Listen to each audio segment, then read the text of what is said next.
റസൂൽ പറഞ്ഞതാണ്. നമ്മളാരും റസൂലുള്ളാഹി തങ്ങളുടെ റൗള ഷരീഫ് അല്ലെങ്കിൽ റസൂലുള്ളാഹിന്റെ ഖബർസ്ഥാൻ, ആ ശറഫാക്കപ്പെട്ട ഹുജറ ഷരീഫ്, അതിനെ നമ്മളാരും ആരാധനാ കേന്ദ്രമാക്കിയിട്ടില്ല. എന്നിട്ട് ഇയാൾ പറയാ ഈ പച്ച കുബ്ബ ഉള്ളത് കൊണ്ട് അവിടെ ആരാധനാ കേന്ദ്രമാണ്. അപ്പൊ അള്ളാഹുവിന്റെ റസൂല് ദുആയിരുന്നല്ലോ, അത് ചിന്തിക്കുക നമ്മൾ. മിനിമം അല്ലാഹുമ്മ ലാ തജ്അൽ ഖബരി വസനൻ യുഅബദു, പടച്ചോനെ എന്റെ ഖബറിനെ ആരാധിക്കപ്പെടുന്ന കേന്ദ്രമാക്കരുതേ അല്ലാഹുവേ. അള്ളാഹുവിന്റെ റസൂല് ദുആയിരുന്നതാ. ഈ ദുആക്ക് ഇപ്പൊ ഉത്തരം കിട്ടിയെന്നാ മൗലവി പറഞ്ഞത്, കിട്ടിയിട്ടില്ലാന്നാ രണ്ടാളൊന്ന് പറഞ്ഞല്ലോ. അതേപ്പോ ഞാൻ അപ്പൊ അതേ ചോദിക്കുന്നു. റസൂലുള്ള പറയാ, പടച്ചോനെ എന്റെ ഖബറിനെ ആരാധിക്കപ്പെടുന്ന കേന്ദ്രമാക്കരുതേ റബ്ബേ. റസൂലുള്ള ദുആയിരിക്കുക. മൗലവി പറയാ റസൂൽ ദുആ എന്നിട്ട് എന്താ അവിടെ ആരാധന കേന്ദ്രം അയക്കണ്. അപ്പൊ അള്ളാന്റെ റസൂലിന്റെ ദുആക്ക് ഉത്തരം കിട്ടിയില്ല എന്നും മൗലവിന്റെ പ്രാർത്ഥനക്ക് ഉത്തരം കിട്ടിയെന്നും എന്താ ഈ പറയുന്നത്? റസൂലുള്ളാഹി സ്വല്ലല്ലാഹു അലൈഹി വസല്ലം തങ്ങളെ സഹോദരന്മാരെ കൊച്ചാക്കുകയാണ്. എന്നിട്ട് അദ്ദേഹം പറഞ്ഞു, ഈ ഖബറുകൾക്ക് മേലെ ജാറമുണ്ടാക്കുക എന്ന് പറഞ്ഞാൽ അടുത്തു തുടങ്ങിയ പരിപാടിയാണ്. മുമ്പൊന്നും അതില്ല, ഉളുപ്പില്ലാതെ പ്രമാണങ്ങൾ അറിയാതെ ഒന്നും അറിയാതെ ചോദിക്കാം, മക്കത്തും മദീനത്തും നിങ്ങൾ പോയിട്ടില്ലേ, അവിടെ ഉണ്ടോ? ഏയ് എന്താപ്പാ ചോദ്യം? സഹോദരന്മാരെ, നൂറുകണക്കിന് കുബ്ബകളുടെയും ചരിത്രങ്ങളും അതുപോലെ തന്നെ മഹാത്മാക്കളുടെ ഖബറുകൾക്ക് മീതെയുണ്ടായിരുന്ന കുബ്ബകളും ജാറവും പണ്ഡിതന്മാര് കിതാബുകളിൽ രേഖപ്പെടുത്തി വെച്ചത് കാണാം. ഒന്നും രണ്ടുമല്ല, ഇവിടെ നിന്ന് ഒരു ദിവസം മുഴുവനും പ്രസംഗിക്കാൻ മാത്രം അതുണ്ട്.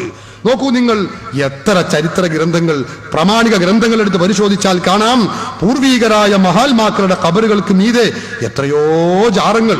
നോക്കൂ നിങ്ങൾ, ബഹുമാനപ്പെട്ട ഹംസ റളിയല്ലാഹു അൻഹു, ഹംസ റളിയല്ലാഹു അൻഹുവിന്റെ ഖബറിനെ കുറിച്ച് പറയുന്നു, ഖബറുഹു മശ്ഹൂറുൻ യുസാറു വയുതബറകു ബിഹി. ഇമാം നബവിയുടെ തഹ്ദീബുൽ അസ്മാഇ വൽ ലുഗാത്ത് കാണാം, അവരുടെ ഖബർ, ശറഫാക്കപ്പെട്ട ഖബർ, അവിടെ ജനങ്ങൾ ബറക്കത്തെടുക്കുന്നു. അത് ഇന്ന് സിയാറത്തിന്റെ കേന്ദ്രമാണ്. അതുപോലെ തന്നെ അവിടുത്തെ ഖബറിന്റെ ആ ജാറത്തിന്റെ കവാടം തുറക്കപ്പെടാറുള്ളത് എല്ലാ വെള്ളിയാഴ്ച രാവുമാണ്. വ്യാഴാഴ്ച കുല്ല യൗമ ഖമീസിൻ എന്ന യൗമുൽ ഖമീസിലാണ് അത് തുറക്കപ്പെടാറുള്ളത്. എല്ലാ ദിവസവും ആ ജാറം തുറക്കാറില്ല. അല്ലാമ സയ്യിദ് സുംഹൂദിയുടെ വഫാഉൽ വഫ നോക്കിയാൽ ഇത് കാണാം. ഹസൻ ബസരി റളിയല്ലാഹു അൻഹുവിന്റെ ഖബർ, അതായത് താബഈ പ്രമുഖനാണ്, അതിന് മുകളിൽ വലിയ ജാറവും കുബ്ബയും ഉണ്ടായിരുന്നു. പണ്ഡിതന്മാർ ഇത് രേഖപ്പെടുത്തി വെക്കുന്നു. റിയാദുൽ മുസ്തതാബയിൽ ഇത് നോക്കിയാൽ കാണാം. ബഹുമാനപ്പെട്ട ഇമാം അബൂ ഹനീഫ തങ്ങളുടെ ഖബറിന് മുകളിൽ വലിയ ജാറമുണ്ടായിരുന്നു. ജഅഫർ ഇബ്നു അബീ ത്വാലിബ് റളിയല്ലാഹു അൻഹു സ്വഹാബി പ്രമുഖനല്ലേ, മഹാനവറുകളുടെ ഖബർ വഅലൈഹി മസ്ഹദുൻ വ മുസാറുൻ, അദ്ദേഹത്തിന്റെ ഖബർ, അതിന്റെ മുകളിൽ വലിയ ജാറമുണ്ട്. ബഹുമാനപ്പെട്ട ഹാഫിള് ഇബ്നു കസീർ രേഖപ്പെടുത്തി വെക്കുന്നു. ഹസൻ ഇബ്നു അലി റളിയല്ലാഹു അൻഹു, ഹസൻ റളിയല്ലാഹു അൻഹു അലി റളിയല്ലാഹുവിന്റെ പുത്രനാണ്. അവരുടെ ഖബറിന് മുകളിൽ വഅലൈഹി മഅറൂഫുൻ, നോക്കൂ നിങ്ങൾ, ഖബറുഹു ഹുനാക മഅ അമ്മിഹിൽ അബ്ബാസ് മഅറൂഫുൻ ബഖിയത്തുൻ ആലിയത്തുൻ ഹസനത്തുൻ അലൈഹിമാ കഅന്നഹുമാ മിൻ ഖിബാബിൽ ജന്ന. നോക്കൂ നിങ്ങൾ, വലിയ കുബ്ബകൾ അതിന്റെ മുകളിലുണ്ട്. എത്ര ഗ്രന്ഥങ്ങൾ, ഞാൻ നിന്നോട് നിന്ന് എത്രയും പറയാൻ കഴിയും. മഹാത്മാക്കൾ, സ്വഹാബികൾ, പ്രമുഖരുടെ ഖബറുകൾക്ക് മീതെ എത്രയോ ജാറങ്ങളും കുബ്ബകളും ഉണ്ട് എന്ന് ഇമാം നബവി അടക്കമുള്ള പണ്ഡിതന്മാർ രേഖപ്പെടുത്തി വെക്കുക. എന്നിട്ട് ആള് ചോദിച്ചാ, മക്കത്തും മദീനത്തും കാണുന്നില്ലല്ലോ. അത് ശരി, അന്ന് മക്കത്തും മദീനത്തും കാണുന്നില്ല. അതിന് കാരണം എന്താ അറിയോ നിങ്ങൾ? അത് വഹാബികൾ പൊളിച്ചതാണ്. ഞങ്ങൾ പറയല്ല, ഞാൻ പറഞ്ഞല്ലോ, ഞങ്ങളൊന്നും പറയില്ല, രേഖന്റെ അടിസ്ഥാനത്തിലേ പറയുള്ളൂ. നിങ്ങളുടെ നേതാവ് ഉസ്മാനുൻ നജ്ദി എഴുതിയ ഒരു അറബിയിലുള്ള പുസ്തകമുണ്ട്. അതിന്റെ പേരെന്താണെന്നറിയോ? ഉൻവാനുൽ മജിദ് ഫി താരീഖ് നജ്ദ് എന്നാണ്. ആ പുസ്തകത്തിന്റെ 1-ാമത്തെ വാള്യം 90-ാമത്തെ പേജിൽ അദ്ദേഹം പറയുന്നത് കാണാം. കണ്ടോ? വഹദമൽ മുസ്ലിമൂന ബിബറകത്തി ഇൽമിഹി, മുഹമ്മദ് ബിൻ അബ്ദുൽ വഹാബ് നടത്തിയ തൗഹീദ് പ്രവർത്തനം എന്ന പേരിൽ പരിചയപ്പെടുത്തുകയാണ്. ഈ മുഹമ്മദ് ബിൻ അബ്ദുൽ വഹാബിന്റെ കൂടെയുള്ള അനുയായികൾ പൊളിച്ചു കളഞ്ഞു. ജമീഅൽ ഖിബാബി വൽ മശാഹിരി അല്ലത്തി ബുനിയത്ത് അലൽ ഖുബൂർ, ഖബറുകൾക്ക് മേലെ നിർമ്മിക്കപ്പെട്ടിട്ടുള്ള എല്ലാ കുബ്ബകളും എല്ലാ ജാറങ്ങളും പൊളിച്ചു കളഞ്ഞു. ഫി അഖാസിൽ അഖ്താരി മിനൽ ഹറമൈനി, വിവിധങ്ങളായ പ്രവിശ്യകളിലുള്ള എല്ലാ ജാറവും. എവിടെയൊക്കെ? മിനൽ ഹറമൈനി, മക്കയും മദീനയിലും. വൽ യമനി, യമനിലുള്ള ജാറങ്ങൾ. വ തിഹാമത വ ഉമാൻ വൽ യുഹ്സാൽ വ നജ്ദ് വഗൈരി ദാലിക, അവിടെയുള്ള ഒക്കെ ജാറങ്ങൾ അടിച്ച് പൊളിച്ച് നിരപ്പാക്കിയത് അത് മുഹമ്മദ് ബിൻ അബ്ദുൽ വഹാബും അനുയായികളും ആണ് എന്ന് ഞങ്ങൾ പറഞ്ഞതല്ല, സാക്ഷാൽ ഉസ്മാനുൻ നജ്ദി എന്ന മനുഷ്യൻ പറഞ്ഞതാ. നിഷേധിക്കാൻ കഴിയോ? പോകട്ടെ, നിങ്ങൾക്ക് അറബി അറിയില്ലേ? എന്നാ അറബി മലയാളത്തിലുള്ള ഗ്രന്ഥാണിത്. അൽ ഇത്തിഹാദ്, വഹാബികളുടെ ഏറ്റവും വലിയ നേതാവ് ഇ കെ മൗലവി ചില്ലറക്കാരനല്ല. ഇസ്ലാഹി പ്രസ്ഥാന ചരിത്രത്തിന് വലിയ ഒരു ആമുഖം എന്ന ഈ പുസ്തകത്തിൽ വലിയ പ്രസ്ഥാനത്തിന് സംഭാവന നൽകിയ ആളാണ് എന്ന് പറഞ്ഞ ആളാണ്. ആ ഇ കെ മൗലവിയുടെ പത്രാധിപത്യത്തിലുള്ള അൽ ഇത്തിഹാദ് നോക്കൂ നിങ്ങൾ, അതിൽ പറയുന്നത് കാണാം, നവീന നജിദിന്റെ ചരിത്രം.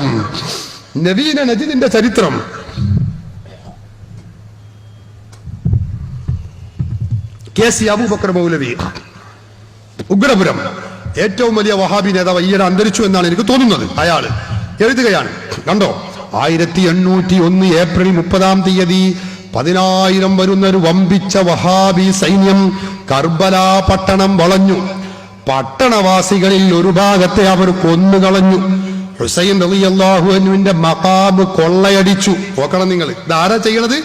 10,000 വരുന്ന ഒരു വമ്പിച്ച വഹാബി സൈന്യം എന്താ ചെയ്യണേ? പട്ടണവാസികളിൽ ഒരു വിഭാഗത്തെ കൊന്നുകളഞ്ഞു. പിന്നെയോ ഹുസൈൻ റളിയല്ലാഹു അൻഹുവിന്റെ മഖാം കൊള്ളയടിച്ചു. മഖാമൊക്കെ ശിർക്കാണ്. അവിടേക്ക് വരുന്ന പൈസ അത് പൊക്കും ചെയ്യും, അതിനൊരു കുഴപ്പമില്ല, അത് തൗഹീദാ. പൈസ തൗഹീദ്, മഖാമ് ശിർക്കും. എങ്ങനെയുണ്ട് നോക്ക് നിങ്ങൾ.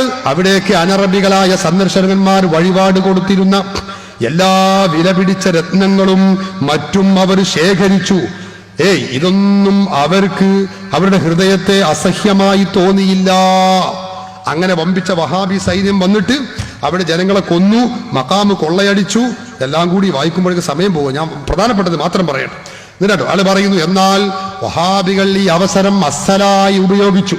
അവർ വേഗം ഹിജാസിലേക്ക് കുതിക്കുകയും ഹറമൈനിയിൽ പ്രവേശിച്ച്, ഹറമൈനി എന്ന് പറഞ്ഞാൽ മക്കയും മദീനയും, അവിടെ ഉണ്ടായിരുന്ന ഔലിയാക്കളുടെ ഖബറുകളും മറ്റും പൊളിച്ചു.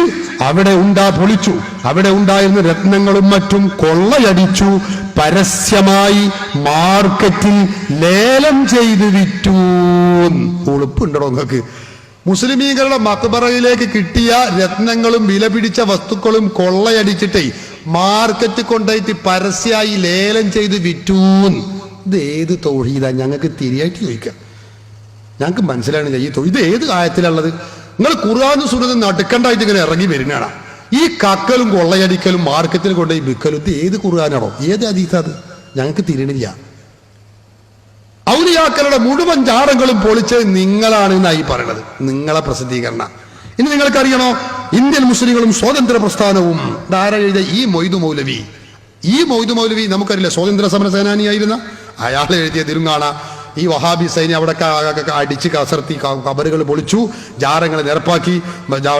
അവിടെ കഅബയിൽ ഉണ്ടായിരുന്ന ജാറങ്ങളിൽ ഉണ്ടായിരുന്ന വില പിടിച്ച വസ്തുക്കളൊക്കെ മാർക്കറ്റിൽ കൊണ്ടുപോയി ലേലം ചെയ്ത് കൊള്ളയടിച്ച് വിറ്റു എന്നാ പറഞ്ഞത്. ഇതൊക്കെ ഈ മൊയ്തു മൗലവി എഴുതിയ പുസ്തകമാണ്. അപ്പൊ ഇത് ഇന്ന് കുബ്ബയും ജാറും അവിടെ കാണാതിരിക്കാനുള്ള കാരണം അത് നിങ്ങളെ അടിച്ച് തകർത്തതുകൊണ്ടാണ്. പൂർവിക മുസ്ലിമീങ്ങളൊക്കെ അത് അവിടെ ഉണ്ടാക്കിയവരും അത് അംഗീകരിച്ചവരുമാണ് എന്ന് ഞാൻ ഈ സന്ദർഭത്തിൽ ഓർമ്മപ്പെടുത്തുകയാണ്. പിന്നെ അയാൾ പറഞ്ഞ വലിയൊരു കാര്യം, വലിയൊരു പ്രസ്താവന നടത്തുക. അമ്പിയാക്കളെയും ഔലിയാക്കളെയും ആക്ഷേപിക്കുന്നവരല്ല മുജാഹിദുകൾ. അത് പറയാം, ഞങ്ങൾ ആക്ഷേപിക്കുന്നവരല്ല മുജാഹിദ്. അങ്ങനെ ആക്ഷേപിക്കുന്നവരാണോ ഔലിയാക്കളെയും അമ്പിയാക്കളെയും ആക്ഷേപിക്കുന്നവരാണെങ്കിൽ ആ മുജാഹിദ് പിഴച്ചവരാണ് മൂപ്പര് പ്രസ്താവിച്ചു കഴിഞ്ഞുപോയി. കാസറ്റിന്റെ കയ്യിലുണ്ട്, നിഷേധിക്കാൻ കഴിയില്ല. അപ്പൊ വളരെ വ്യക്തമായി ഈ മൗലവി പിഴച്ചവനാണ് എന്ന് ഉറപ്പായി. യാതൊരു സംശയവും എനിക്കില്ല. ഞാൻ പറഞ്ഞതല്ല, നിങ്ങൾ എന്നെ കുറ്റപ്പെടുത്തി. ഇയാൾ പിഴച്ചവനാണെന്ന് ഞാൻ പ്രസ്താവിച്ചല്ല, ഇയാളെന്നെ പ്രസ്താവിച്ചതാണ്. എന്താ പറഞ്ഞ? ഔലിയാക്കളെ കുറ്റം പറയുന്നവൻ പിഴച്ചവനാണ് എന്നാ പറഞ്ഞു. അത് സംശയമില്ല. ഔലിയാക്കളെ കുറ്റം പറയുന്ന മുജാഹിദാണെങ്കിൽ ഓൻ പിഴച്ചവനാണ്, യാതൊരു സംശയവും ഇല്ല. ഇയാൾ പറഞ്ഞതാ, ഇയാളെ പ്രസംഗത്തിൽ തന്നെ ഉള്ളതാ. എന്താ ഇതേ മൗലവി തന്നെ തന്റെ പ്രസംഗത്തിൽ പറയുന്നുണ്ട്. എന്ത്? അയാൾ പറയുന്നത് എന്താണെന്നറിയോ? ജൂതന്മാരിൽ നിന്ന് അഡ്വാൻസ് വാങ്ങി പടച്ചവനിൽ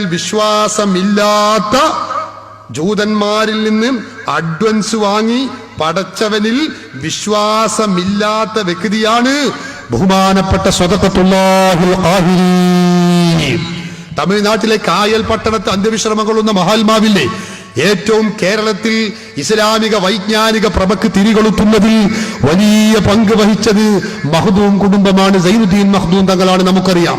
എന്നാൽ അതുപോലെ തമിഴ്നാട്ടിൽ ഇസ്ലാമിക വൈജ്ഞാനിക മേഖലയിൽ തിരികൊളുത്തി ഇസ്ലാമിക വിജ്ഞാനത്തിന്റെ പ്രഭ കൊളുത്തിയ മഹാവ്യക്തിത്വമാണ് ബഹുമാനപ്പെട്ട സ്വതഖത്തുല്ലാഹിൽ ഖാഹിരി എന്ന് പറയുന്ന മഹാത്മാവ്. വലിയാണ്. മീകായിൽ അലൈഹിസ്സലാത്തു വസ്സലാമിനെ വരെ തന്റെ സദസ്സിൽ അദ്ദേഹം കണ്ടിരുന്നു എന്ന് ചരിത്രം അവരുടെ കാലഘട്ടത്തിലുള്ള ചരിത്രമായി രേഖപ്പെടുത്തപ്പെട്ടത് നമുക്ക് കാണാൻ കഴിയും. സഹോദരന്മാരെ, അങ്ങനെയുള്ള മഹാത്മാവാണ്. ആ മഹാത്മാവിനെ കുറിച്ച് ഇവിടെ വന്ന പടുവായ മൗലവി പറഞ്ഞത് എന്താണ്? ജൂതന്മാരിൽ നിന്ന്, ഞാനത് ആ പദം പോകണ്ടാച്ചിട്ട് എഴുതി വെച്ചതാ, ജൂതന്മാരിൽ നിന്ന് അഡ്വാൻസ് വാങ്ങി പടച്ചവനിൽ വിശ്വാസമില്ലാത്ത ആളാണ് സദഖത്തുല്ലാഹിൽ ഖായിരി. മൂപ്പരാണ് ഖുതുബിയത്ത് രചിച്ചത്. ആദ്യം മൗലവി പറഞ്ഞതോ ഔലിയാക്കളെ ആക്ഷേപിക്കുന്ന വല്ല മുജാഹിദുണ്ടോ ഓം പിഴച്ചവനാണ്, യാതൊരു സംശയവുമില്ല, ഇനി ഞങ്ങൾ തീരുമാനിച്ചോളാം. ഈ പറഞ്ഞ മൗലവിയുടെ ആലെന്താണ്? സദഖത്തുല്ലാഹിൽ ഖായിരി തമിഴകത്ത് ഏറ്റവും വലിയ ഇസ്ലാമിക പ്രബോധനം നടത്തിയ വലിയായിരുന്നു. ചരിത്രം ഭരതിയാൽ കാണാം. അയാൾക്ക് അള്ളാഹുവിൽ വിശ്വാസമില്ല എന്ന് മാത്രമല്ല, ജൂതന്മാരിൽ നിന്ന് അഡ്വാൻസ് വാങ്ങിയ ആളുമാണ് എന്നാ പറഞ്ഞത്. അങ്ങനെ ഔലിയാക്കളെ ചീത്ത പറഞ്ഞ ആളാണ് ഈ മനുഷ്യൻ, ഈ മൗലവി. അപ്പൊ അയാൾ പിഴച്ചവനാണ് എന്ന് അയാൾ തന്നെ സമ്മതിച്ചിട്ടുണ്ട്. പടച്ചവൻ ഫലില്ലാഹിൽ ഹംദ്, അള്ളാഹുവിന് ഞാൻ സർവ്വസ്തുതിയും സമർപ്പിക്കുകയാണ്. ഇത് നിങ്ങൾക്കിത് നിഷേധിക്കാൻ കഴിയില്ല.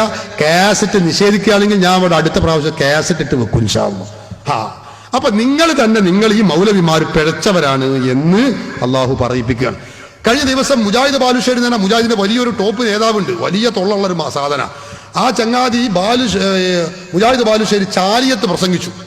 അയാൾ 2 ദിവസം പ്രസംഗിച്ച കൂടുതൽ ആ സാധു പറയാണ്. എന്താണ് പറയുന്നത് എന്നറിയോ? എന്താ പറയുന്നത് സഹോദരന്മാരെ?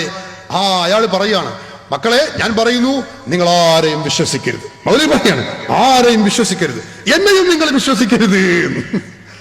പിന്നെ എന്തിനാ ചങ്ങാതി ഇത് പറയുന്നത്? 2 ദിവസം തൊള്ളട്ടിട്ട് പറയാ ചങ്ങാതി, നിങ്ങൾ വിശ്വസിക്കരുത്. അപ്പൊ ഞാൻ പറഞ്ഞൊക്കെ നുണയാണ് എന്നതുപോലെ അള്ളാഹു തആല അങ്ങോട്ട് സത്യം വെളിവാക്കി തരിക. ഇയാൾ പറയാണ് ഔലിയാക്കളെ ചീത്ത പറയുന്ന ആളാണോ അയാള് പിഴച്ച മുജാഹിദാണ്, സംശയമില്ല. എന്നിട്ട് മൂപ്പരെന്നെ കീഴക്കരയിലുള്ള ബഹുമാനപ്പെട്ട സദഖത്തുല്ലാഹിൽ ഖാഹിരി, നമുക്കറിയില്ലേ തമിഴകത്തെ കീഴക്കരയിൽ പ്രവർത്തിച്ചിരുന്ന ബഹുമാനപ്പെട്ട സദഖത്തുല്ലാഹിൽ ഖാഹിരി മഹാനവറുകൾ ജൂതനാണെന്നും ജൂതന്മാരെ പണം പറ്റിയ ആളാണെന്നും അള്ളാഹുവിൽ വിശ്വാസമില്ലാത്തവനാണെന്നും പറഞ്ഞത്. അപ്പൊ അതുകൊണ്ട് ഇയാൾ പിഴച്ചവനാണ്, നമുക്ക് യാതൊരു സംശയവുമില്ല. പിന്നെ മുജാഹിദ് പ്രസ്ഥാനത്തിന്റെ മൊത്തം അവസ്ഥ എടുത്ത് പരിശോധിച്ചാലോ ഒരു പണി എന്നതാ. റസൂലുള്ളാഹിനെ കുറ്റം പറയുക, ഔലിയാക്കളെ ചീത്ത പറയാം. നോക്ക് നിങ്ങൾ, ഞാൻ വെറുതെ പറയല്ല. ബഹുമാനപ്പെട്ട ഗൗസുൽ ആലം ഷെയ്ഖ് മുഹ്യിദ്ദീൻ അബ്ദുൽ ഖാദിർ ജീലാനിയെ കുറിച്ച് അൽമനാർ വാല്യം 26 വലക്കം 5 നിഷേധിക്കാൻ കഴിയെങ്കിൽ വന്നോളൂ. അൽമനാറാണ് എന്റെ കയ്യിൽ. അതിൽ പറയുന്നു മുഹ്യിദ്ദീൻ ഷെയ്ഖിനെ കുറിച്ച്, യാതൊന്നു കാണുവതു നാരായണ പ്രതിമ, യാതൊന്നു കേൾക്കുവതു നാരായണ ശ്രുതിമ, യാതൊന്നു ചെല്ലുവതു നാരായണായ നമഃ. നമ്മളെ നാട്ടിലൊക്കെ ശബരിമലക്ക് പോകാനായ അമ്പലത്തിൽ നിന്ന് കേൾക്കണ ഈരടികളാണ് അല്ലേ? എന്നാ അതാണ് ഇവർ പറയുന്നത്. യാതൊന്നു കാണുവതു നാരായണ പ്രതിമ, യാതൊന്നു കേൾക്കുവതു നാരായണ ശ്രുതിമ, യാതൊന്നു ചെല്ലുവതു നാരായണായ നമഃ. ശ്രീ ശങ്കരാചാര്യരുടെ ഈ തത്വശാസ്ത്രം ഷെയ്ഖിന്റെ ചിന്തയിൽ സ്ഥലം പിടിച്ചിരുന്നു. ഷെയ്ഖ് പറഞ്ഞാൽ മുഹ്യിദ്ദീൻ ഷെയ്ഖിനെ പറ്റിയായി പറഞ്ഞത്. മുഹ്യിദ്ദീൻ ഷെയ്ഖിന്റെ ചിന്തയിൽ സ്ഥലം പിടിച്ചിരുന്നു. ശ്രീ ശങ്കരാചാര്യരുടെ തത്വശാസ്ത്രം ചിന്തയിൽ സ്ഥലം പിടിച്ച വ്യക്തിയാണ് മുഹ്യിദ്ദീൻ ഷെയ്ഖ് എന്ന് പരസ്യമായി ഉളുപ്പില്ലാതെ മലയാളത്തിൽ എഴുതിയ വർഗമേ, നിങ്ങൾ പിഴച്ചവരാണ് എന്ന് പറയുന്നത് ഞങ്ങളല്ല, ഇവിടെ പ്രസംഗിച്ച വഹാബി മൗലവിയാണ്. അയാളെ താങ്ങി പിടിച്ച് കൊണ്ടുനടക്കല്ലേ നിങ്ങൾ? അങ്ങനെ 4 വട്ടം കൊണ്ടുനടക്കി. അപ്പൊ നിങ്ങൾക്കും തിരിയത് ശരിയാണ്, നിങ്ങൾ പിഴച്ചവരാണ് എന്ന് ഞങ്ങൾ പറയല്ല. ഔലിയാക്കളെ കുറ്റം പറഞ്ഞാൽ പിഴച്ചവരാകുന്നു എന്ന് വലിയ പ്രസ്താവന നടത്തുക മൂപ്പരുകൻ. ഒരു മുജിത്തൈദിന്റെ റോളിലാണ് മൂപ്പര പ്രസ്താവന. അത് ഞാൻ പിന്നീട് പറയാം. മൂപ്പര മുജിത്തൈദിന്റെ ഇജ്തിഹാദ് കോലം കൂടി ഞാൻ അതിലേക്ക് കടന്നു വന്ന് നിർത്തും. ഇത് നിങ്ങൾ നോക്കൂ, ഹബീബ് മുഹമ്മദ് റസൂലുള്ളാഹി സ്വല്ലല്ലാഹു അലൈഹി വസല്ലം തങ്ങളെ കുറിച്ച് കേരളത്തിലെ ജമാഅത്തെ ഇസ്ലാമി പറഞ്ഞ് നിങ്ങൾക്കറിയാം. അള്ളാഹുവിന്റെ റസൂലിന്റെ ശരീരം, തിരുശരീരം ഖബറിൽ വെച്ച് ജീർണിച്ച് മണ്ണായി തീരുമെന്ന് നിങ്ങൾ നോക്കൂ. ജമാഅത്തെ ഇസ്ലാമിയുടെ പ്രബോധനം 987 ജനുവരി പേജ് 53 പറഞ്ഞത് നമ്മളെല്ലാവരും കേട്ടതാ. മുജാഹിദുകൾ പറഞ്ഞത് നിങ്ങൾ ശ്രദ്ധിക്കണേ. മുജാഹിദിന്റെ അൽമനാർ മുഖപത്രമാണ്, വാല്യം 31 ലക്കം 5. മുജാഹിദിന്റെ അൽമനാർ പറയുന്നു എന്താണ്? അള്ളാഹുവിനെ കൂടാതെ നിങ്ങൾ വിളിച്ചു പ്രാർത്ഥിക്കല്ല. ഖബറുകളിൽ ജീർണിച്ച് ജഡങ്ങളായി മാറിയ ആ പുണ്യവാളന്മാർക്ക് എങ്ങനെ മറ്റുള്ളവർക്ക് ഗുണവും ദോഷവും ചെയ്യാൻ കഴിയും? ഖബറുകളിൽ ജീർണിച്ചു പോയ ആളുകൾക്ക്, മറ്റുള്ളവർക്ക് ജീർണിച്ചു പോയ മഹാത്മാക്കൾ എന്ന് നമ്മൾ പറയുന്ന ആളുകൾക്ക് എങ്ങനെയാണ് മറ്റുള്ളവർക്ക് ഗുണം ചെയ്യാൻ കഴിയുക?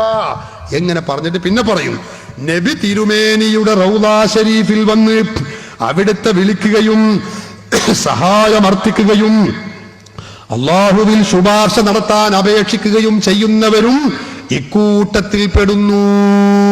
എങ്ങനുണ്ട്? അപ്പൊ നബി തങ്ങളുടെ തിരുശരീരവും ഖബറിൽ വെച്ച് ജീർണിച്ച് മണ്ണായി തീരും. ഹബീബ് മുഹമ്മദ് റസൂലുള്ളാഹി സ്വല്ലല്ലാഹു അലൈഹി വസല്ലം പറയുന്നതോ ഇന്നല്ലാഹ ഹറമ അലൽ അർളി അജ്സാദൽ അംബിയാ, അല്ലാഹുവിന്റെ പ്രവാചകന്മാരുടെ ശരീരം അത് മണ്ണ് തിന്നുകയില്ല, അത് മണ്ണ് തിന്നാതെ അവിടെ ജീവിച്ചു കൊണ്ടിരിക്കുകയാണ്. ഇബ്നു തൈമിയ്യ പറയുന്നതോ മണ്ണ് തിന്നുകുന്നില്ല എന്ന് മാത്രമല്ല, റസൂലുള്ളാഹിന്റെ ശരീരം ഖബറിൽ ജീവിച്ചിരിക്കുകയാണ്. പോകട്ടെ, വഹാബി പ്രസ്ഥാനം ഉണ്ടാക്കിയ ഇബ്നു അബ്ദുൽ വഹ്ഹബ് പറയുന്നതോ ഹുവ ഹയ്യുൻ ഫീ ഖബ്രിഹി, അല്ലാഹുവിന്റെ റസൂൽ ഖബർ ശരീഫിൽ ജീവിച്ചിരിക്കുന്നവരാണ്.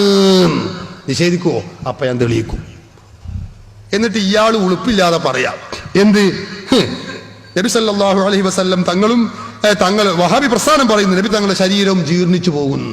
ഇയാൾ പറയുന്നു ഞങ്ങൾ അമ്പിയാക്കളെ ഔലിയാക്കളെ ആക്ഷേപിക്കുകയാണെങ്കിൽ പിഴച്ചവരാണ്. ഇപ്പൊ ഉറപ്പായില്ലേ നിങ്ങൾ പിഴച്ചവരാണ്? ഇനി തെളിവ് പറയണോ? തെളിവുകൾ ഞാൻ നിരത്തിയുണ്ടല്ലോ, 4 ദിവസം അത് എന്നെ പറയാനുണ്ടോ? അപ്പൊ അതുകൊണ്ട് സഹോദരന്മാരെ, അൽ വഹാബികൾ ഈ പറയുന്നത് അള്ളാഹു അവരെ കൊണ്ട് സത്യം കൊണ്ട് പറയിപ്പിക്കുകയാണ്. അള്ളാഹു അവരെ കൊണ്ട് സത്യം തുറന്ന് പറയിപ്പിക്കുകയാണ്. ഇവിടെ പ്രസംഗിച്ച മൗലവി പറഞ്ഞു ഞങ്ങൾ വഹാബികൾ ആദർശം മാറുന്നുണ്ടെങ്കിൽ അത് ഹദീസ് ഞങ്ങൾ കണ്ടു ഖുർആനും സുന്നത്തും അനുസരിച്ചാൽ ഞങ്ങൾ ഹദീസ് മാറുന്നത്. ഞങ്ങൾ ഇജ്തിഹാദ് ചെയ്തിട്ട് എന്താണ് അയാളെ ഭർത്താറെന്നത്? ഖുർആനും സുന്നത്തൊന്നും ഞങ്ങൾ ഇങ്ങനെ ഗവേഷണം ചെയ്ത് കണ്ടുപിടിക്കും. ആദ്യം ഞങ്ങൾക്ക് ഒരു ഹദീസ് കിട്ടും, അപ്പൊ ഞങ്ങൾ അമൽ ചെയ്യും. പിന്നെ ഹദീസ് ശരിയല്ല എന്ന് ഞങ്ങൾക്ക് ബോധ്യപ്പെടും, അപ്പൊ ഞങ്ങൾ മാറ്റും. എന്താണ് മൂപ്പര സുഖം, എന്തൊരു എളുപ്പ. ഞങ്ങൾ ഷാഫി ഇമാം അബൂ ഹനീഫ ഇമാമിനെ പോലത്തെ മുജ്തഹിദുകളാണ്. ഇത് നോക്കി നിങ്ങൾ ഏതാ പുസ്തകം എന്നറിയോ? ഗൾഫ് സലഫിസവും മുജാഹിദ് പ്രസ്ഥാനവും. എന്റെ സഹോദരന്മാരെ, നിങ്ങൾ ഒരു മിനിറ്റ് കേൾക്കണം. നമ്മുടെ കേരളത്തിൽ ഇസ്ലാഹി പ്രസ്ഥാനം പ്രവർത്തിച്ചിട്ട് നേടിയ നേട്ടം അയാൾ പറയാണ്.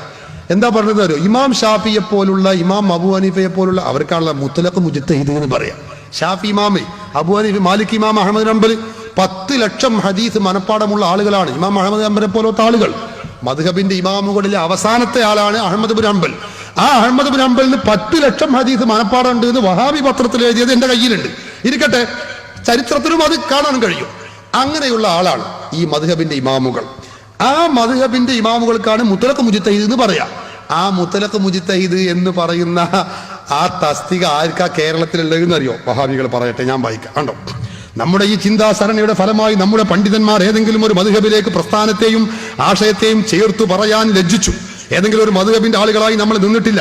തൽഫലമായി എല്ലാവരും നോക്ക് നിങ്ങൾ, തൽഫലമായി എല്ലാവരും ഖുർആനിൽ നിന്നും നബിചര്യയിൽ നിന്നും നേരിട്ട് വിധികൾ സ്വീകരിക്കാൻ കഴിവുള്ളവരായി തീർന്നു. നമ്മളെ നാട്ടിലുള്ള പണ്ഡിതന്മാർ, മുജാഹിദ് പണ്ഡിതന്മാരെ, ഖുർആനിൽ നിന്നും സുന്നത്തിൽ നിന്നും നേരിട്ട് മതവിധി കണ്ടുപിടിക്കാൻ കഴിവുള്ളവരായി തീർന്നു. അങ്ങനെ ഇന്ന് ലോകത്ത് ഏറ്റവും കൂടുതൽ തനി മുജ്തഹിദുകളുള്ള ബ്രാക്കറ്റിൽ മുത്തലഖ് മുജ്തഹിദ് മുത്തലഖ് പണ്ഡിതന്മാർക്ക് അറിയുന്നത് മുത്തലഖ് മുജ്തഹിദ്. അങ്ങനെ ഏറ്റവും കൂടുതൽ മുത്തലഖ് മുജ്തഹിദുകളുള്ള പ്രദേശം നമ്മുടെ കൊച്ചു കേരളം തന്നെയാണെന്നതിൽ യാതൊരു സംശയവുമില്ല. ലോകത്തെ ഷാഫി ഇമാമിനെ പോലെയും മറ്റ് അബൂ ഹനീഫ ഇമാമിനെ പോലത്തെ ആളുകൾ നമ്മളൊക്കെ ലോകത്തെ ഏറ്റവും കൂടുതൽ അങ്ങനത്തെ ആളുകളുള്ളത് നമ്മളെ കൊച്ചു കേരളത്തിലാണ്. നമ്മുടെ ആരൊക്കെ എന്നിട്ട് ആളുകൾ അത് കേട്ടോളി, നമ്മുടെ മസ്ജിദുകളിലെ 100 കണക്കിന് ഖതീബുമാരും, നമ്മളെ വഹാബി നമ്മൾ തന്നെ വഹാബി പള്ളികളിലെ 100 കണക്കിന് ഖതീബുമാരും, പ്രബോധന വിഭാഗത്തിന്റെ കീഴിലുള്ള അനേകം പ്രബോധകരും, ജംഇയ്യത്തുൽ ഉലമയിലെ വഹാബി പണ്ഡിത സംഘടനയിലെ മുഴുവൻ അംഗങ്ങളും ഒരു മദ്ഹബും സ്വീകരിക്കാതെ ഇജ്തിഹാദ് നടത്തുന്നവരാണല്ലോ. നമ്മുടെ അഭിമാനകരമായ നേട്ടത്തെ സയ്യിദ് ജമാലുദ്ദീൻ അഫ്ഗാനിയുടെയും ഷെയ്ഖ് മുഹമ്മദ് അബ്ദുവിന്റെയും ശിഷ്യഗണങ്ങൾ ഉണ്ടെങ്കിൽ വിലമതിക്കാൻ ഇടയുണ്ട്. നമ്മൾ വലിയ ആളുകളല്ലേ. നമ്മളെ പ്രബോധകന്മാർ ഇവിടെ വന്ന് പ്രസംഗിച്ച ഇത്താനാ വായിക്കേണ്ടത് ഇന്നാനാ വായിക്കേണ്ടത് എന്ന് അറിയാത്ത ആള്, ആ മേലെ പുള്ളിയാണോ ശബ്ദാണോ എന്ന് അറിയാത്ത ആള് ബലാപ്പ് ഇമാം ഷാഫിനെ പോലത്തെ മുജ്തഹിദ് മുത്തലഖുകാരന് അറിയങ്ങള് എന്താ പല ഇജ്തിഹാദ്. എന്നിട്ട് പറയാം മദ്ഹബ് പാടില്ല, ഇമാം ഷാഫിന് അങ്ങനെ ഉളുപ്പ് വേണ്ട ഈ ജന്തുക്കൾക്ക് എന്തിത്താ ബലെ പറ്റി ഞാൻ പറയേണ്ടത്. എന്നിട്ട് ഓരോ ഇജ്തിഹാദ് ചെയ്ത കോലങ്ങൾ അറിയോ? എന്നാ കേട്ടോളി, ഓരോരോ ഇജ്തിഹാദ് ഞാൻ അങ്ങനെ കേട്ടുതരാം, വായിച്ചുതരാം. നിങ്ങൾ സമയമില്ല, ഇജ്തിഹാദിന്റെ ഒരു കെട്ട് എനിക്ക് വായിക്കാൻ. ഒരു ഇജ്തിഹാദ് ഞാൻ വായിച്ചുതരാം. കണ്ടോകൾ മുജാഹിദിന്റെ ഇജ്തിഹാദാണ്. ഇത് ഏതാ പത്രം എന്നറിയോ? ഇത് മുജാഹിദിന്റെ ISM എടവണ്ണ ശാഖ ഇറക്കിയ ജിഹാദ് എന്ന പുസ്തകമാണ്. ഈ പുസ്തകത്തിൽ മുജാഹിദിന്റെ ഏറ്റവും വലിയ ഹദീസ് പണ്ഡിതൻ പിളരുന്നതിന് മുമ്പ് ഉള്ള മൗലവിയ, പിളർന്നിന്റെ മറ്റേതൊന്നും പറയണ്ട, അതൊക്കെ മുമ്പുള്ള കഥ. അയാൾ എഴുതി, അബ്ദുസലാം സുല്ലമി എഴുതുകയാണ് ശുദ്ധീകരണം എന്ന ഒരു ലേഖനം. അതിൽ പറയുന്നത് കണ്ടോ, പുരുഷന് വികാരം മൂർച്ഛിക്കുമ്പോൾ, അതായത് വലിയ അശുദ്ധി ഉണ്ടാകൽ എപ്പോഴാണ് ഇയാൾ പറയണത്. നമുക്കൊക്കെ അറിയാലോ, വലിയ ലൈംഗികാവയവങ്ങൾ സ്പർശിക്കാത്ത നിലക്ക് അല്പം ബീജം പുറത്തു വന്നാൽ കുളിക്കേണ്ടതില്ല. അല്പം ബീജം എന്ന് പറഞ്ഞാൽ മനീയ്, അല്പം മനീയ് പുറത്തു വന്നാൽ കുളിക്കേണ്ടതില്ല. ഒരു 10 ലിറ്ററൊക്കെ ഉണ്ട്, സൊസൈറ്റിക്ക് കൊടുക്കാൻ മാത്രം ഉണ്ടെങ്കിൽ കുളിച്ചാൽ മതിയും. അപ്പൊ ഈ വഹാബികൾക്ക് ഇത് എത്ര പേരല്ലേ, എനിക്ക് മനസ്സിലാണില്ല. ഉളുപ്പുണ്ട് ചങ്ങന്മാർ ഇതൊക്കെ പറങ്ങളി. എന്താ ഇപ്പൊ ലോകത്ത് തനി മുത്തലക്ക് മുജിത്തൈദുള്ള പ്രദേശം ലോകത്ത് കേരളമാണ്. ആ മുത്തലക്ക് മുജിത്തൈദ് പോയൊരു പോക്ക് നോക്കിങ്ങള്. ഉളുപ്പ് വേണ്ട ഇതിന്. അല്പം ബീജം പുറത്തു വന്നാൽ കുളിക്കേണ്ടതില്ല, കഴുകിയ ശേഷം ഇത് കുടഞ്ഞു പോയാൽ മതി. ഈ ജാതി ജന്തുക്കൾ നീയും പറഞ്ഞ അങ്ങനല്ലേ ആവുള്ളൂ. പിന്നെ ഇപ്പൊ പറയാണ്ടോ. ഇത് നോക്ക് നിങ്ങൾ, ഇത് അവരുടെ മലയാളമാണ്, ആർക്കും നോക്കാം. ഇനി നിങ്ങൾക്ക് വേറൊന്നറിയണം. മുസ്ലിം സ്ത്രീകൾക്ക് അവകാശമുണ്ടോ? MCC അഹമ്മദ് മൗലവി എഴുതിയതാ. ഇതിൽ മുസ്ലിം സ്ത്രീകളെ ഔറത്ത് വിശദീകരിക്കുകയാണ്. പള്ളിയിലേക്ക് പെണ്ണുങ്ങൾ പോകണം എന്ന് സ്ഥാപിക്കാൻ വേണ്ടി എഴുതിയ പുസ്തകമാണിത്, നിഷേധിക്കണ്ടാരും. അങ്ങനെ ആ പുസ്തകത്തിൽ അയാൾ പറയുന്നത് കണ്ടോ. അയാൾ പറയുന്നു, സ്ത്രീകളുടെ ഔറത്തിനെ പറ്റി ഇങ്ങനെ പറയുകയാണ്. സ്ത്രീകളുടെ ഔറത്ത്, പള്ളിയിൽ പോകുമ്പോൾ സ്ത്രീകൾ ഔറത്ത് മറക്കണമല്ലോ, അത് എങ്ങനെയാ മറക്കേണ്ടത്? ഗവേഷണം പോണ പോക്ക് നോക്കിക്കോളികൾ. അതിങ്ങനെ വിശദീകരിച്ച് 88-ാം പേജ്. ചുരുക്കി പറയുകയാണെങ്കിൽ സംഗതി 3 ചുരുക്കി പറയാം, നമുക്ക് അതല്ല വേണ്ടത്, വിശദീകരിച്ച് പറഞ്ഞ കാര്യമല്ല. ചുരുക്കി പറഞ്ഞാൽ സംഗതി 3. 1 ഔറത്ത്, ഇത് മുന്നും പിന്നും മാത്രമാണ്. ഔറത്ത് പറഞ്ഞ പേരാ, മുന്നും പിന്നും മാത്രമാണ്. അപ്പൊ ഒരു 2 കൊടുത്ത് ഒരു കോർക്ക് ഇട്ടാ വിശേഷമായി, ഒരു ഷെഡിട്ടാലോ പറയും വേണ്ട, വളരെ ഭംഗിയായി.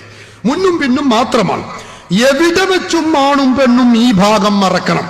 എവിടെ വെച്ചും മറക്കണം എന്നാ. ആയിക്കോട്ടെ, എന്നാ ഓല അങ്ങനെ മറത്തോട്ടെ, എവിടെ വെച്ചും മറക്കണം. എന്നാൽ തനിച്ചോ, ഭർത്താവ്, ഭാര്യ, യജമാനൻ, വെപ്പാട്ടി, ഇവരിൽ ആരെങ്കിലും മാത്രം ഉള്ളയിടത്തോ കോണകവും അഴിക്കാവുന്നതാണ്. അതായത് ആകെ മരിച്ച ആ കുതുണ്ടല്ലോ, ആ കോർക്ക്, അതും കഴിച്ചിട്ടുള്ളൂ. പിന്നെ നടത്താം. എവിടേക്ക്? ആരൊക്കെ മുമ്പിലാ? ഭർത്താവിന്റെ മുമ്പിൽ, പിന്നെ ഭാര്യ, യജമാനൻ, പിന്നെ വെപ്പാട്ടി, ഇവരിൽ ആരെങ്കിലും മാത്രമുള്ളിടത്തോ കോണകവും അഴിക്കാം. എന്നിട്ട് മൂപ്പര് പറയുന്നു 2, ഔറത്ത് ഒഴികെയുള്ള എല്ലാ ഭാഗവും. ഔറത്ത് പറഞ്ഞ പേരാ, അപ്പൊ ഇതിനായി മറക്കരുത്. ഔറത്ത് പറഞ്ഞ മുന്നും പിന്നും മാത്രം, നേരത്തെ പറഞ്ഞത്. 2ാമത്തെ പോയിന്റ് പറയുന്നത്, ഔറത്ത് ഒഴികെയുള്ള എല്ലാ ഭാഗവും തുറന്നിട്ടുകൊണ്ട് ബന്ധുക്കളുടെ മുമ്പാകെ സഞ്ചരിക്കാം. ഔറത്ത് മറക്കണം, അത് ഉറപ്പന്നെ. അത് ഒഴികെയുള്ള എല്ലാ ഭാഗവും തുറന്നിട്ട് ബന്ധുക്കളുടെ മുമ്പിലൂടെ. ഔറത്ത് ഏതാ? മുന്നും പിന്നും മാത്രം.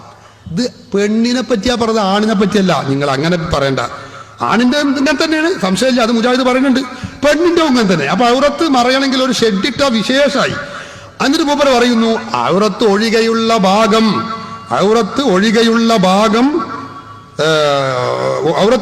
എല്ലാ ഭാഗവും തുറന്നിട്ടുകൊണ്ട് ബന്ധുക്കളുടെ മുമ്പാകെ സഞ്ചരിക്കാം. അരയിൽ ഒരു കൈമുണ്ട് മാത്രം ധരിച്ചാലും മതി. പെണ്ണൈ പള്ളി പോണ കഥയെ പറഞ്ഞത്. എന്തു സാരം? ഉമ്മ, ബാപ്പ, ആങ്ങള, പെങ്ങന്മാർ, എളാമ്മ, കാരണവന്മാർ, അമ്മായി, എളാപ്പ മുതലായവരാണ് ബന്ധുക്കൾ. ഇവരെ മുമ്പിലൂടെ ഷെഡിട്ട് മാത്രം പെണ്ണിന് ഇങ്ങനെ നടന്നാൽ മതി. ഇത് നോക്കൂ നിങ്ങൾ, നിസ്കാരത്തിൽ നല്ല ശ്രദ്ധിക്കണം. നിസ്കാരത്തിൽ ഔറത്ത് മാത്രം മറച്ചാൽ മതി. ആർക്കും നോക്കാം. നിസ്കാരത്തിൽ ഔറത്ത് മാത്രം മറച്ചാൽ മതി. ഔറത്ത് ഏതാ? മുന്നും പിന്നും മാത്രം. അത് മാത്രം മറച്ചാൽ മതി. സൂക്ഷ്മത്തിന് മുട്ട് പൊക്കിലിട മറക്കുകയാണ് ആണിനും പെണ്ണിനും നല്ലത്.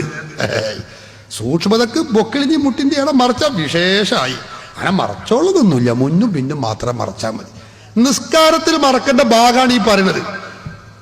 ഈ ഇങ്ങനെ മറച്ചിട്ട് പെണ്ണുങ്ങൾ പള്ളിക്ക് പോകണമെന്നാണ് ഇയാൾ ഇതിൽ സമർത്ഥിക്കുന്നത്. നിങ്ങൾ ഏത് മത? ഞങ്ങൾക്ക് മനസ്സിലാവില്ല. ഇതേത് മതമാണ്? ഞങ്ങൾക്ക് തിരിയാത്തോണ്ട് ചോദിക്കുക. ഇതിൽ പറഞ്ഞാൽ പറയും ഫത്തുൽ മുഈനിൽ അങ്ങനെ ഉണ്ട്, മറ്റേത് ഇങ്ങനെ ഉണ്ട്. ഫത്തുൽ മുഈനിൽ ഉള്ളത് ഇങ്ങോട്ട് കൂട്ടി അപ്പം ഞാൻ കാണിച്ചു തരാം. കളവ് പറയാൻ ഉടുപ്പില്ലാത്ത വിഭാഗം. ഫത്തുൽ മുഈനിൽ പറഞ്ഞതോ അല്ലെങ്കിൽ ഫിഖ്ഹിന്റെ കിതാബിൽ പറഞ്ഞതോ ഇമാം മുഹമ്മദ് ബിൻ ഹംബൽ പറഞ്ഞതോ നിങ്ങൾ ഈ മസലയാണോ? കളവ് പറയാന്നൊരു ഫത്തുൽ മുഈനിന്റെ ബേറ്റുകാരില്ല. അതുകൊണ്ട് പറയാം. അപ്പൊ ഞാൻ ഇൻഷാ അല്ലാഹ് ഇനിയും പറയാലോ. അപ്പൊ ഞാൻ അവിടെ വെച്ച് പറയാം. സഹോദരന്മാരെ, അപ്പൊ അതുകൊണ്ട് നിങ്ങൾ ഈ ജിത്യാദ് ഞങ്ങളോട് പറയണം. മനുഷ്യൻ കേൾക്കാൻ പറ്റൂല. നിങ്ങൾക്കറിയോ അങ്ങനെ പോകണം എന്ന് പറഞ്ഞ അന്ന് പെണ്ണുങ്ങൾ പള്ളിക്ക് പോകണം എന്ന് പറഞ്ഞ് പെണ്ണുങ്ങളെ പള്ളിയിലേക്ക് ആട്ടിത്തെളിച്ചു കൊണ്ടുപോകുന്ന വഹാബികൾ ഇപ്പൊ എവിടെ എത്തിയെന്നറിയോ നിങ്ങൾ? ഇപ്പൊ മുജാഹിദുകൾ പെണ്ണുങ്ങളെ പള്ളിയിലേക്ക് കൊണ്ടുപോകുമ്പോൾ സ്വാഭാവിക ഒരു ചോദ്യം, ഇത് മുജാഹിദിന്റെ പുടവ മാസിക, പുടവയാണ് നമ്മളെ പത്രമല്ല, അതൊക്കെ ഞാൻ വായിക്കുന്നത് മുജാഹിദിന്റെ പുസ്തകമാണ്, ആർക്കും സംശയം ഉണ്ടെങ്കിൽ നോക്കാം. ഇത് എന്നത്തേന്നറിയോ നിങ്ങൾ? 2005 മാർച്ച് ലക്കത്തിൽ, ഒരു കൊല്ലമായിട്ടുണ്ട്. ഇതിലൊരു ചോദ്യം, എന്താ ചോദ്യം? മുജാഹിദ് പെണ്ണുങ്ങൾ പള്ളിയിലേക്ക് പോകണല്ലോ, അപ്പൊ ISMന്റെ സജീവ പ്രവർത്തകനായിരിക്കും, ISMന്റെ സജീവ പ്രവർത്തകനാവും ഗൾഫിലായിരിക്കും, അപ്പൊ ഇവിടെ വീട്ടിൽ ആളുണ്ടാവില്ല. അപ്പൊ ഈ പെണ്ണിന് പള്ളിക്ക് പോകണമെങ്കിൽ എന്താ മാർഗം? ഒരു ചോദ്യമാണ് മുജാഹിദിനോട്. എന്താ? സ്ത്രീകൾ ബൈക്കിൽ യാത്ര ചെയ്യാൻ, സ്ത്രീകൾക്ക് ബൈക്കിൽ യാത്ര ചെയ്യാൻ പറ്റുമോ എന്നാ ചോദ്യം. ബൈക്കിൽ എങ്ങനെ? ഓൾ ഒറ്റയ്ക്ക് യാത്ര ചെയ്യല്ല. ചോദ്യം ഞാൻ വായിക്കാം. ഒരു സ്ത്രീക്ക് അന്യ പുരുഷന്റെ കൂടെ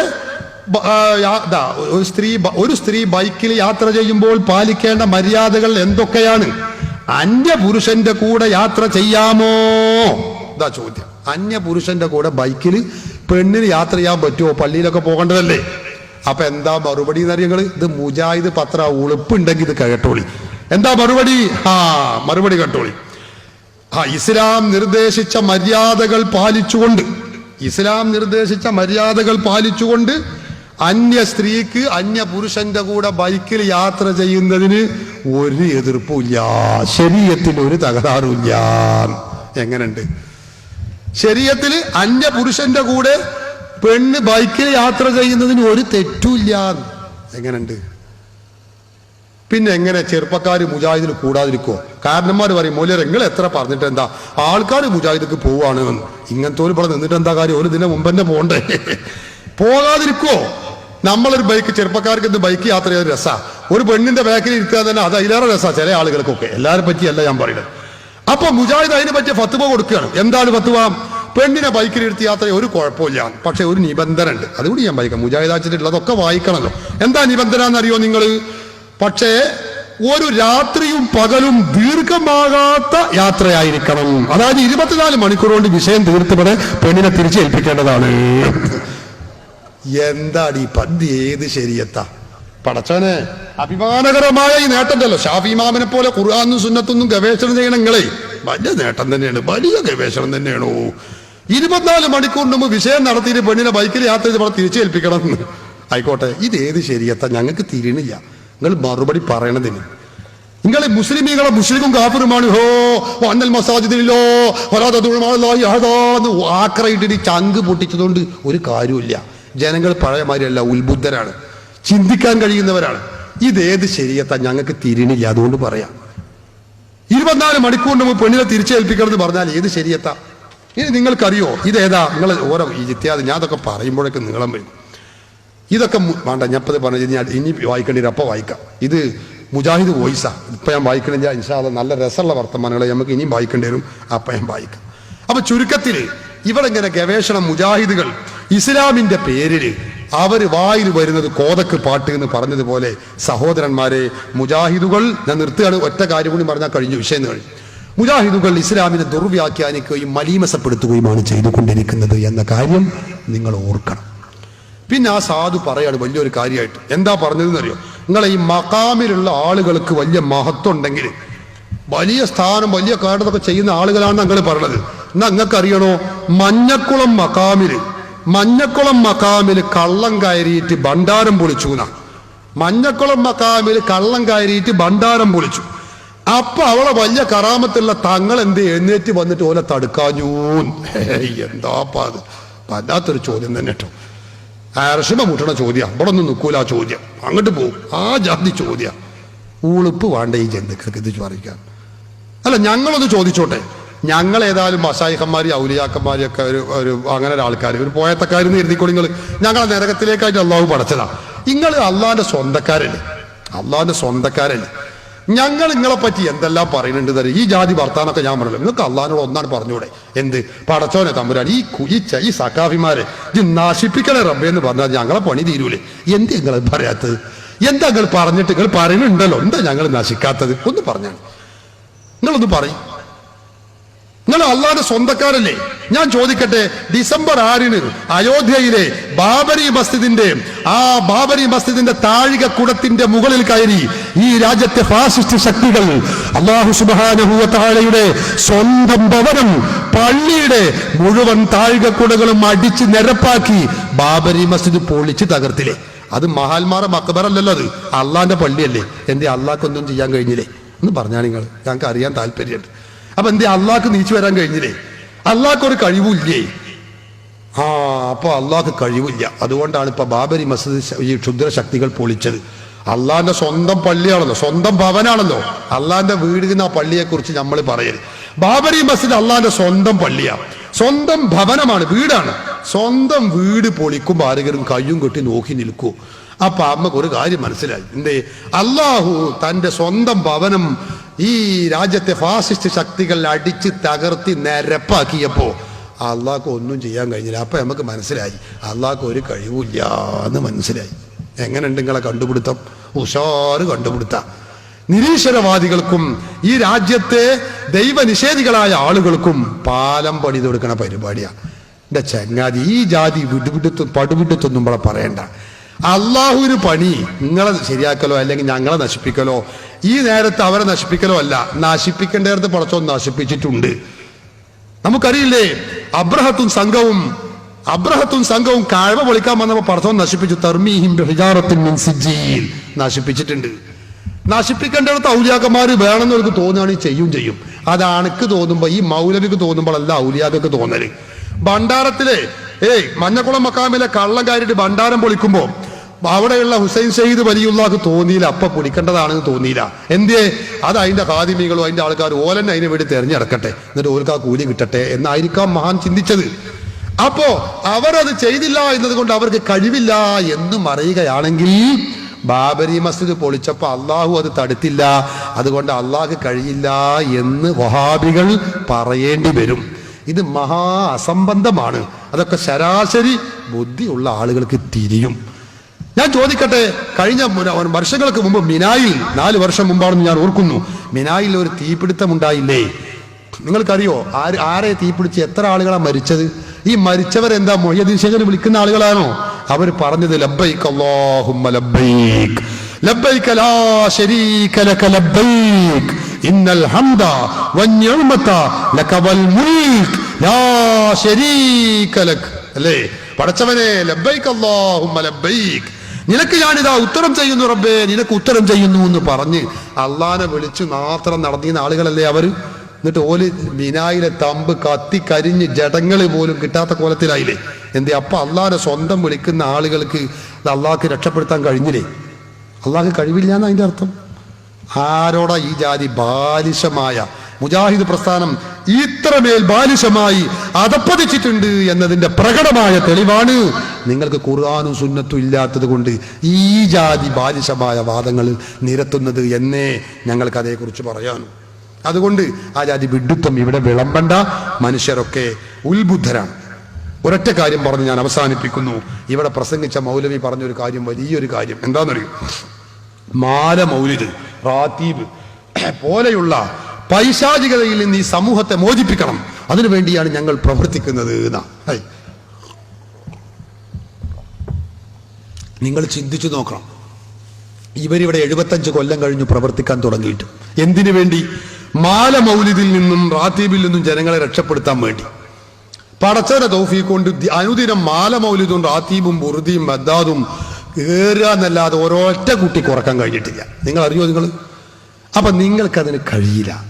മാലയും മൗലിദും നടത്താന്ന് പറഞ്ഞാൽ അത് മുസ്ലിമീങ്ങൾ നടത്തുന്ന പരിപാടിയാണ്. അത് നിങ്ങളെ ഇടപെട്ടിട്ട് കാര്യമില്ല. മുസ്ലിമീങ്ങളുടെ പാരമ്പര്യം അതാണ്. ബഹുമാനപ്പെട്ട സ്വഹീഹുൽ ബുഖാരിക്ക് വ്യാഖ്യാനം എഴുതിയ ബഹുമാനപ്പെട്ട ഇമാം മുഹമ്മദുൽ ഖസ്തലാനി തന്റെ അൽ മവാഹിബുൽ ലദുനിയ എന്ന ഗ്രന്ഥത്തിൽ രേഖപ്പെടുത്തി വെച്ചത് കാണാം. വലാ സാല അഹ്ലുൽ ഇസ്ലാമി യഹ്തഫിലൂന ബിശഹരി മൗലിദിഹി അലൈഹി സ്വലാത്തു വസ്സലാം. മുസ്ലിമീങ്ങളായിരുന്നു യഹ്തഫിലൂന ബിശഹരി മൗലിദിഹി അലൈഹി സ്വലാത്തു വസ്സലാം. അല്ലാഹുവിന്റെ റസൂലിന്റെ ജന്മം നടന്ന മാസം റബീഉൽ അവ്വൽ മാസം ആഘോഷിക്കാറുണ്ടായിരുന്നു. മാത്രമല്ല വയതസദ്ദഖൂന ഫീ ലയാലിഹി, അതിന്റെ രാത്രികളിൽ അവർ സ്വതക്ക ചെയ്യാറുണ്ടായിരുന്നു. വയഅ്തനൂന ബിഖിറാഅത്തി ഖിസ്സത്തി മൗലിദിഹിൽ കരീം, നബി സല്ലല്ലാഹു അലൈഹി വസല്ലം തങ്ങളുടെ മൗലിദ് പാരായണം ചെയ്യാൻ അവർ ശ്രദ്ധിക്കാറുണ്ടായിരുന്നു. ഇത് മുസ്ലിമീങ്ങളുടെ നടപടിയാണ് ഇമാം ഖസ്തലാനി പറയുന്നു. നിഷേധിക്കാൻ കഴിയുമോ നിങ്ങൾക്ക്? അപ്പൊ അത് പൂർവികർ ചെയ്തു വന്ന കാര്യം. എന്തിനാ അതൊക്കെ? ഇമാം ഖസ്താലാനിയൊക്കെ അവിടെ നിൽക്കട്ടെ. ഇതേതാണെന്നറിയോ നിങ്ങൾ? നിങ്ങളുടെ നേതാവാണ്. നിങ്ങളുടെ നേതാവ് അച്ചടിച്ച് ഇറക്കിയിരുന്ന അൽ മുർഷിദാണ്. ഞാൻ നമ്മളെ ഖുർആനും സുന്നത്തൊക്കെ അവിടെ നിൽക്കട്ടെ. വഹാബി പുരാണങ്ങളാണല്ലോ ഓർക്ക് ഏറ്റവും വേണ്ടത്. ഏതാണ് ഗ്രന്ഥം? അൽ മുർഷിദ്. ആരാതിന്റെ പത്രാധിപർ? KM മൗലവി. കേരളത്തിൽ വഹാബി പ്രസ്ഥാനം ഉണ്ടാക്കിയ ആളാ KM മൗലവി. ഇതിൽ ലേഖനം എഴുതുന്ന ആരാന്നറിയോ? EK മൗലവി. അറബി മലയാളത്തിലാ. നോക്കൂ നിങ്ങൾ, അതിൽ കാണാം അൽ മൗലിദുൻ നബവിയു. അൽ മൗലിദുൻ നബവിയു റബീഉൽ അവ്വൽ. റബീഉൽ അവ്വൽ മാസത്തെക്കുറിച്ച് ലേഖനം എഴുതുകയാണ്. ആരാ എഴുതുന്നത്? EK മൗലവിയാണ്. ആരാ ഇതിന്റെ ചീഫ് എഡിറ്റർ? KM മൗലവിയാണ്. എന്താ എഴുതുന്നത്? വായിച്ചു നോക്ക്. റബീഉൽ അവ്വൽ മാസം ഇതാ ആഗതമായിരിക്കുന്നു. റബീഉൽ അവ്വൽ മാസം ആഗതമായിട്ടുണ്ട്. എന്നിട്ട് പറയുന്നു അത് നമ്മെ ആനന്ദിപ്പിക്കുന്നു. ആഹാ, റബീഉൽ അവ്വൽ മാസം വരുമ്പോഴേക്കും നമുക്ക് ആനന്ദം വരിക.